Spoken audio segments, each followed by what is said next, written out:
Banda, ¿qué tal? Como pudieron ver previamente en el texto que establece el problema, es una redacción un tanto formal, vaya.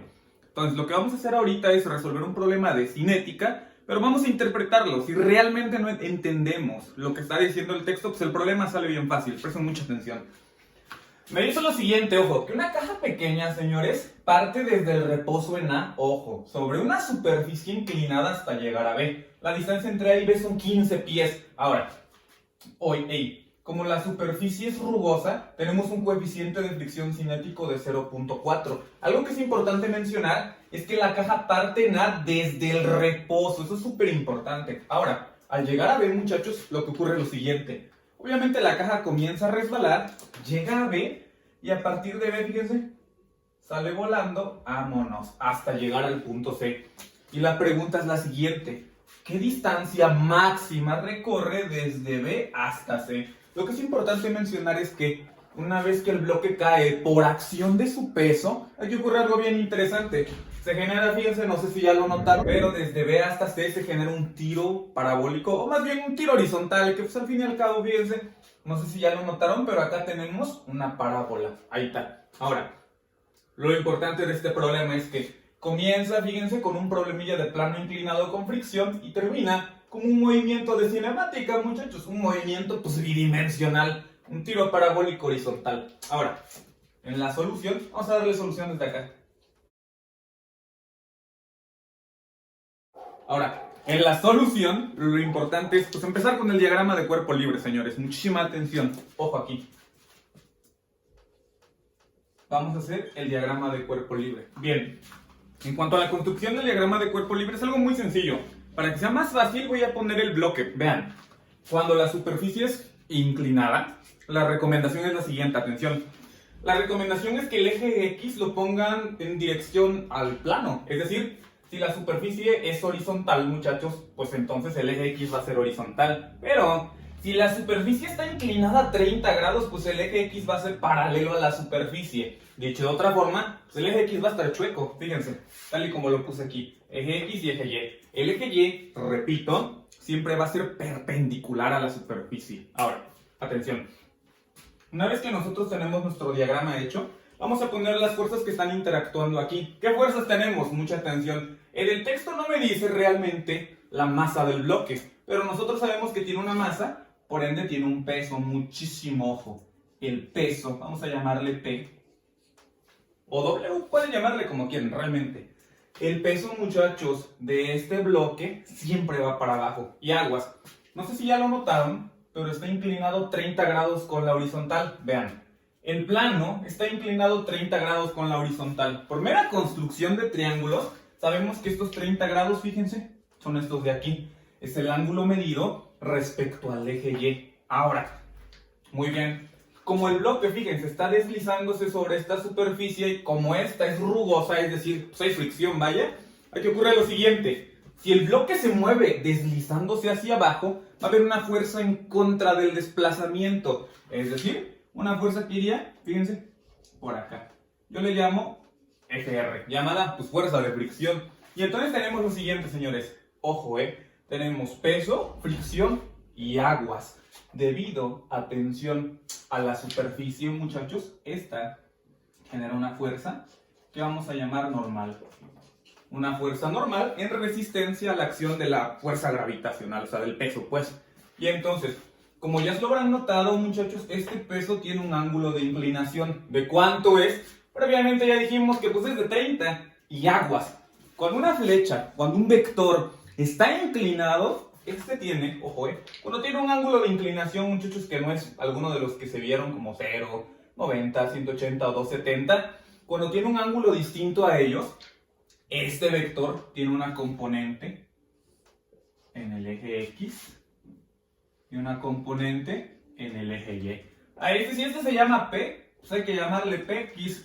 Si este se llama P, pues a este le llamamos PY. Ahora, nuevamente, el ángulo que está formando aquí son 30 grados, muchachos. 30 grados. Si tienen duda con cómo se construye ese triángulo, pues lo explicamos luego, ¿sale? Bien, una vez que quedó esto, lo que deben entender es lo siguiente, que el bloque, fíjense, está deslizándose por esta parte. Es decir, si nosotros lo trazamos, el bloque se estaría moviendo así, fíjense. El bloque está, ojo, aumentando su velocidad de esta forma, paralelo a la superficie. Ahí está. De esta forma se está acelerando este bloque. Ahora, una vez que nosotros tenemos todo eso, ¿qué vamos a hacer? De preferencia hay que empezar a calcular todas las fuerzas que están actuando ahí. Número 1, muchachos, el peso. Fíjense. Aguas. Recordando, señores, que el peso, y lo voy a poner por acá, el peso lo calculamos como la masa por la gravedad. En este caso ya conocemos la gravedad, muchachos, que es 32.2 pies sobre segundo al cuadrado, porque estamos utilizando esa equivalencia por las unidades que tenemos, no sé si ya lo notaron. Lo que no conozco es la masa. ¿Qué significa eso? ¿Que el problema no se va a poder resolver? No. Significa que la masa no nos va a interesar para los cálculos, o más bien, no va a importar. En algún momento la masa, fíjense, se va a simplificar. Ahora, nosotros sabemos que el peso es masa por gravedad, y entonces nos quedaría lo siguiente, muchachos. Peso va a ser igual a m, que no conozco, por la gravedad, que son 32.2 pies sobre segundo al cuadrado. Ahí está. Ya tenemos el peso, muchachos. ¿Qué me falta ahora? Determinar Px y Py. Ahora, para encontrar Px lo vamos a encontrar por aquí. Recuerden, para determinar una componente horizontal, lo más común es utilizar lo que vale el vector por el coseno del ángulo, es decir, el módulo por el coseno. Eso es lo más común, pero aguas. Esta fórmula solo es válida cuando el ángulo del vector está medido respecto al eje X, no respecto al eje Y. Cuando está medido respecto al eje Y ese ángulo, lo que ocurre es que se invierten las funciones. Es decir, para la componente en X es lo que vale el peso multiplicado por el seno del ángulo. Entonces, me quedaría que Px va a ser igual a P, que aquí está, 32.2 por m. Todo esto por, muchísimo ojo, seno del ángulo, que en este caso me quedaría 30 grados. Ahí está. Y entonces me quedaría que la componente en X del peso va a ser igual a 32.2 de m. Ojo, esto no quiere decir, muchachos, que sea metros, no. Significa que pues no conozco la masa, muchachos. Todo esto por el seno de 30 grados, que es 0.5. 0.5, ahí está. Y entonces, fíjense, 32 por 0.5, no sé si se acuerdan, muchachos. En dado caso de que no lo sepan, se los comento. Multiplicar por 0.5 es la mitad. La mitad de 32.2 es 16.6, creo. Todo esto de m. Ya tenemos la componente en X del peso, muchachos. ¿Qué me falta? Pues la componente en Y. 15.6, ¿no? Pues ahí le checan, banda. Según yo.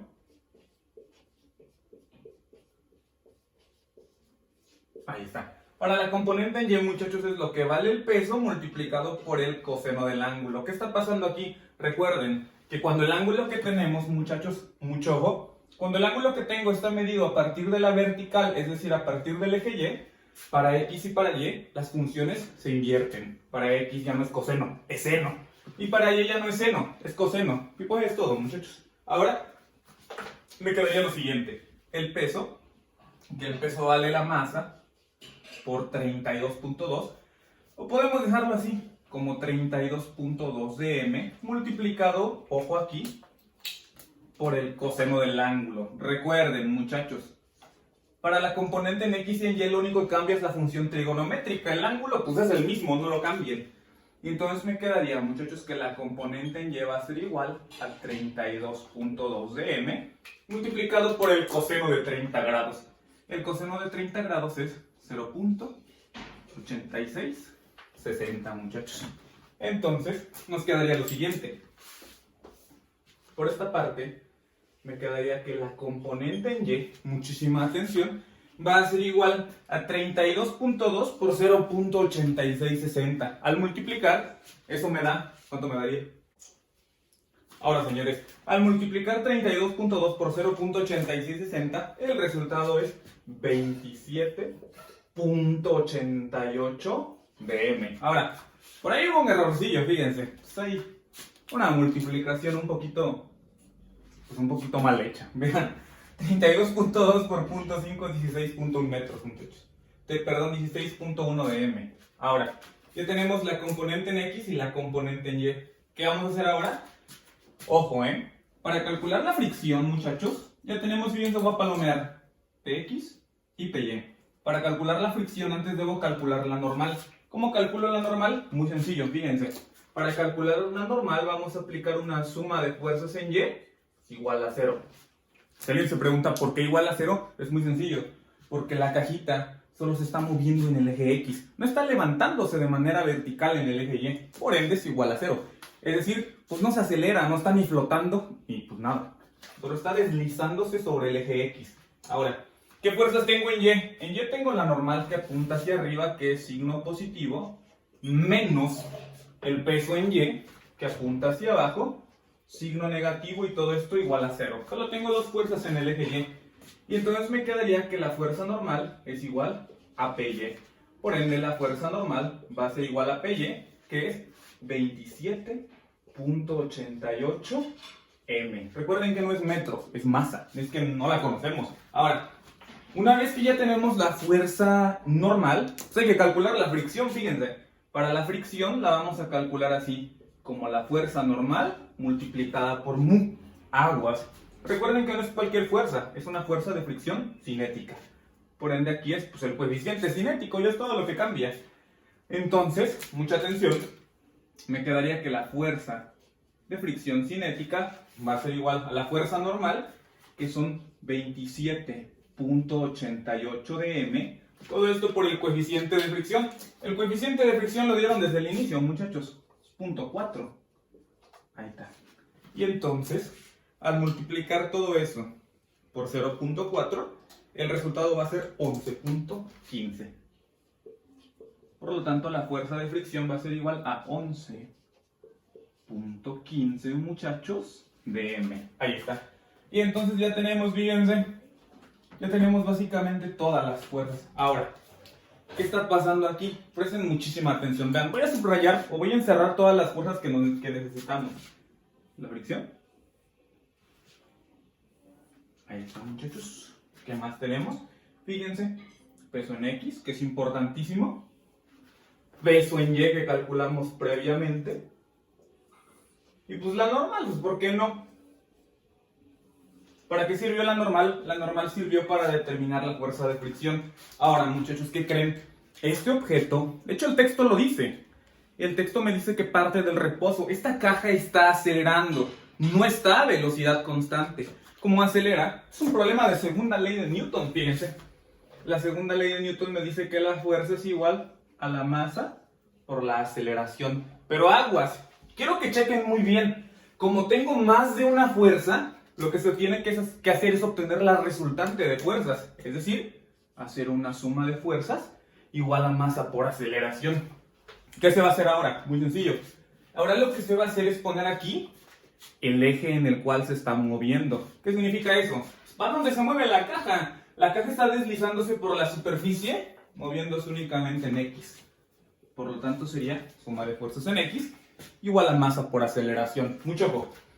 ¿Qué fuerzas tengo en X? Número 1, Px, que va para la derecha, signo positivo. Número 2, la fricción, que va para la izquierda, signo negativo. Todo esto va a ser igual a la masa que no conozco por una aceleración que tampoco conozco.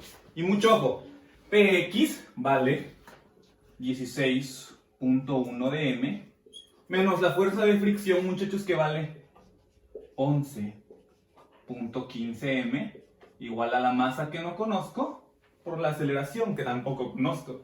Y entonces, muchísima atención, me quedaría lo siguiente. No sé si ya lo notaron, pero tengo la misma variable, m y m. Y me quedaría 16.1 menos 11.15, y eso me da, mucho ojo, 4.95 m igual a m por a. Y vean, mucha atención aquí, vean lo que pasa. Si m está multiplicando, pues la pasan del otro lado dividiendo, muchachos. Ahí está. Y me queda únicamente a. Y mucho ojo, vean por favor lo que ocurre aquí. Este con este, fíjense. Vámonos, se simplifica. Y me quedaría entonces que la aceleración es igual a 4.95 pies sobre segundo al cuadrado. Realmente, muchachos, aquí las unidades, pues no las puse, porque si no el cálculo sí iba a ser más largo. Iban a quedar términos un poquito, expresiones un poquito medio largas. Pero recuerden que como nunca multiplicamos por kilogramo, pues porque no sabíamos cuánto valía la masa, realmente esta es la aceleración del sistema. Y ahora, si alguien dice, profe, ¿eso para qué? A mí no me piden la aceleración, a mí me piden esta distancia. Aguas. Lo primero que ustedes necesitan saber es que toda esta primera parte la estamos trabajando con un problema de plano inclinado. Y este sistema se está acelerando. En ningún momento dice que la aceleración es variable. Consideramos que la aceleración es constante, aguas. Y si la aceleración es constante, la segunda parte, es decir, encontrar esta distancia, se convierte en un problema de MRUA. Ahora fíjense, vamos con la segunda parte. Es decir, encontrando D. Encontrando.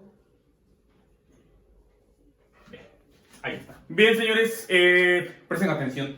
Ya borré toda la parte que no nos sirve, porque realmente lo que acabamos de hacer, todo el análisis dinámico que hicimos de todo este relajo, fue para encontrar la aceleración del sistema. ¿Para qué necesito la aceleración? Muy sencillo.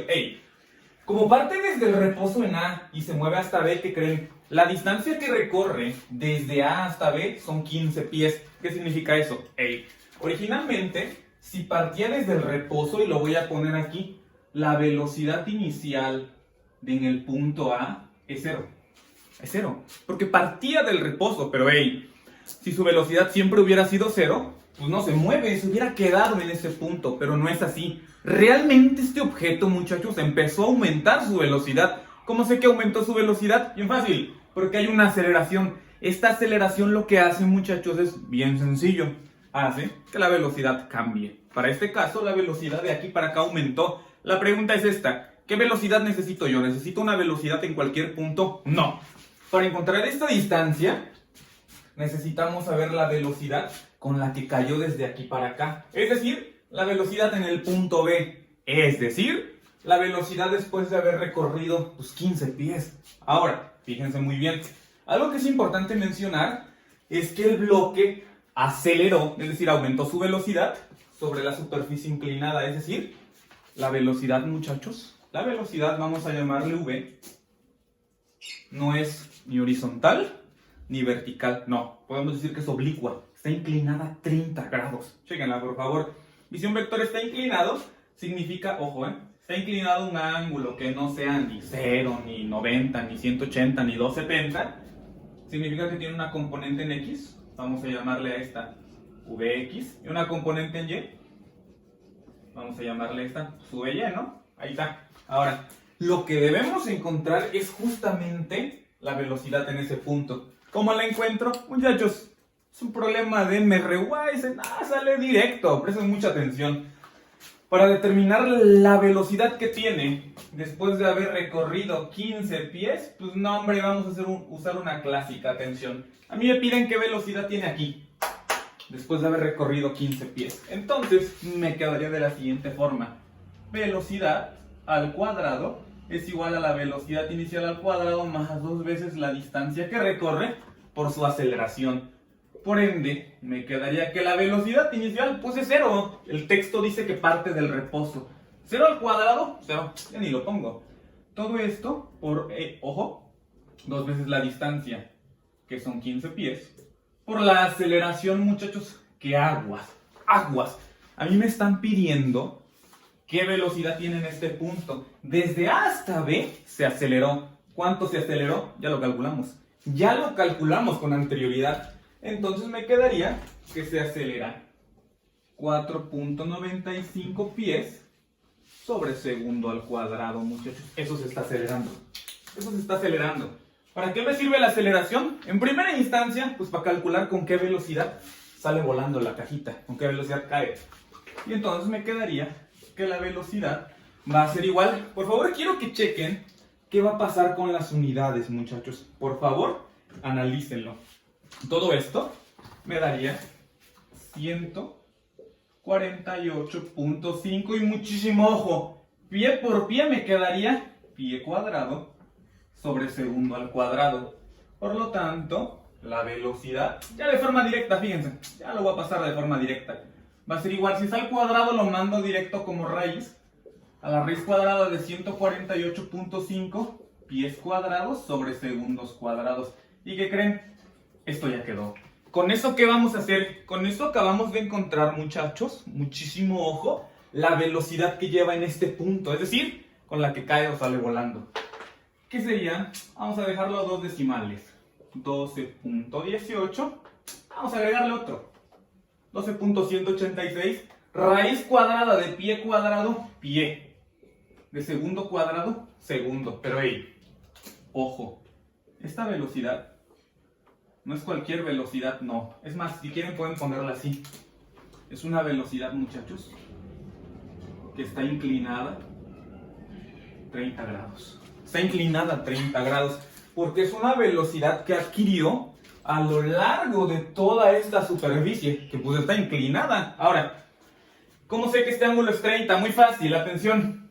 Este ángulo de aquí y este ángulo de acá, fíjense. Este de aquí y este de acá son iguales por ser ángulos alternos internos. Si no me creen, pueden dibujarse una poderosísima Z por aquí. Fíjense. Y este ángulo de aquí, pues es el mismo que el de acá, muchachos. Por la Z, no por la Z, por ser alternos internos. Ahora, una vez, muchachos, fíjense, que ya tengo la velocidad con la que salió volando, pues bien fácil. Solamente me interesa saber qué distancia recorrió de manera horizontal. Pero aguas. Este objeto salió volando. La pregunta es la siguiente. Muchísimo ojo. ¿Qué tiempo le tomó caer? Para ver qué tiempo le tomó caer, pues hay que tomar como origen este punto, fíjense. Este va a ser mi origen. De aquí para acá, el objeto ya está cayendo. Ya la aceleración no es esta. Esta es la aceleración que nada más tuvo a lo largo de todo el plano inclinado. De aquí para acá, pues ya cae. ¿Cuál es la aceleración que tiene? La gravedad. La gravedad. Entonces, hey, de aquí para acá, un problemita facilísimo. ¿Qué voy a hacer yo? Voy a utilizar la fórmula más rápida. Pueden utilizar la que gusten, fíjense. Voy a utilizar la siguiente. La posición va a ser igual a la posición inicial, que pues realmente, pues si tomamos ese punto como 0 es 0.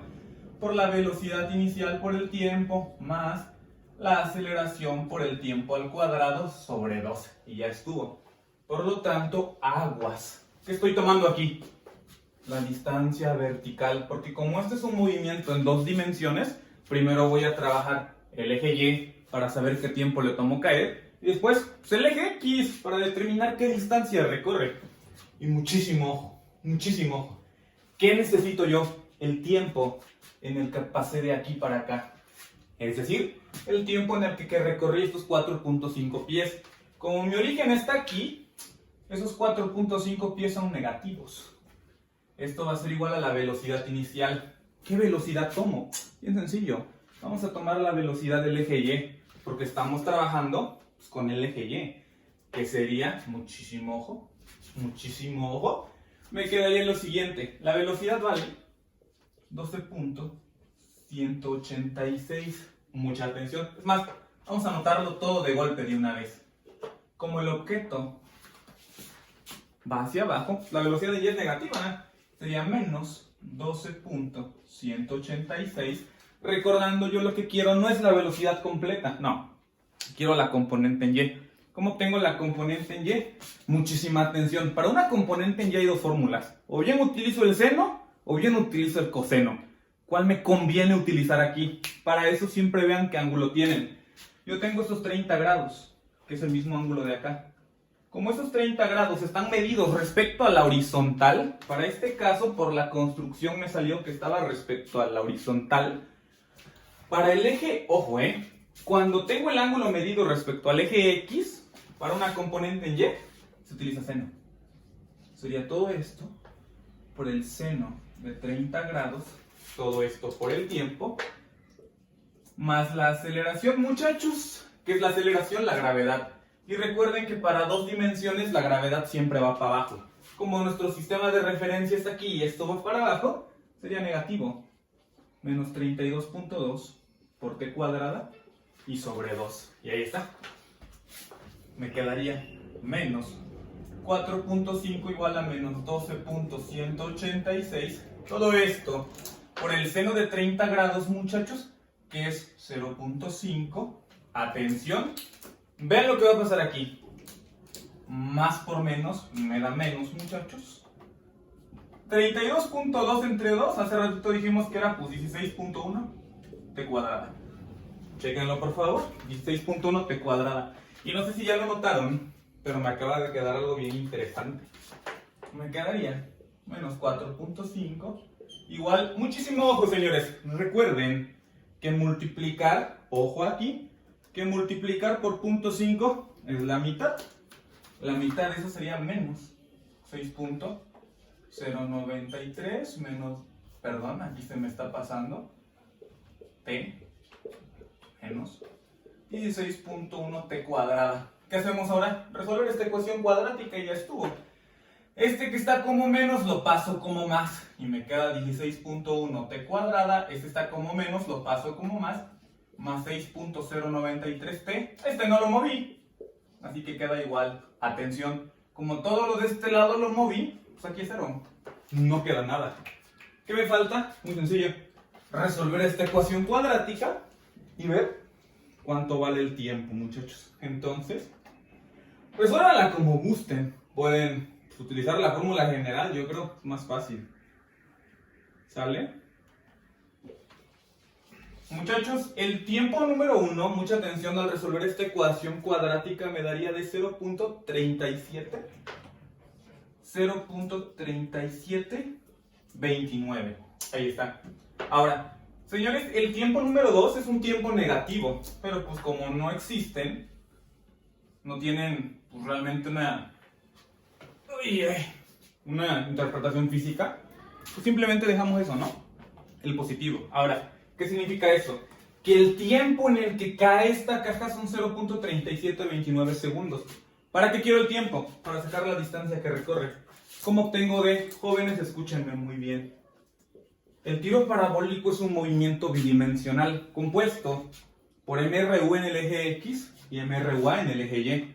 Alguien dirá, profe, ¿pero por qué se acelera en Y y no en X? Muy fácil. En Y se acelera porque la gravedad solo actúa en Y. Solo actúa verticalmente. Por ende, como la gravedad no actúa así, fíjense. Como la gravedad no actúa de esta forma, pues entonces en el eje X no hay aceleración. ¿Sale? No hay aceleración. Entonces, ¿qué significa que en el eje X no hay aceleración? Que en todo el movimiento de la cajita, su velocidad en X siempre es la misma, desde el punto más alto hasta el punto más bajo. Es la misma. Entonces, de MRU, la distancia se calcula como el tiempo por la velocidad. Pero no cualquier velocidad. La velocidad de X. La velocidad de X. Por ende, muchachos, la distancia va a ser igual al tiempo que le toma caer, que son 0.3729 segundos, por la velocidad de X, muchachos. La velocidad de X la vamos a obtener como A, lo que vale V, que son 12 puntos. Ya vamos a quitar esto, señores. Esto ya no nos sirve. Que son 12.186 pies sobre segundo, muchachos. Aguas. Recuerden, cuando hablamos del eje Y, se pone el seno del ángulo. Y cuando hablamos del eje X, lo que vamos a poner aquí es el coseno. En dado caso de que alguien se pregunte, oiga, profe, pero ¿cuándo pasa eso? Muy sencillo. Para X va a ser coseno y para Y va a ser seno. Cuando el ángulo, repito otra vez, el ángulo del vector esté medido respecto a la horizontal. Si alguien tiene duda todavía de qué hablo, hablo de lo siguiente. En un vector hay dos ángulos. Mucha atención ya para irme. Uno medido respecto al eje X y otro medido respecto al eje Y. Cuando el ángulo está medido respecto a X, para X pongo coseno y para Y pongo seno. Si el ángulo está medido respecto a Y, se invierten las funciones. Y es todo. Pueden demostrarlo construyendo un triángulo, jóvenes. Un triángulo rectángulo. ¿Vale? Eso es para las componentes.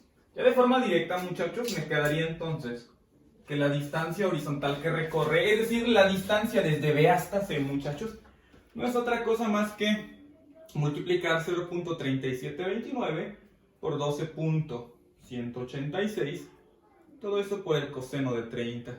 Y eso me quedaría, de forma directa, 3.93. Y muchísimo ojo con las unidades.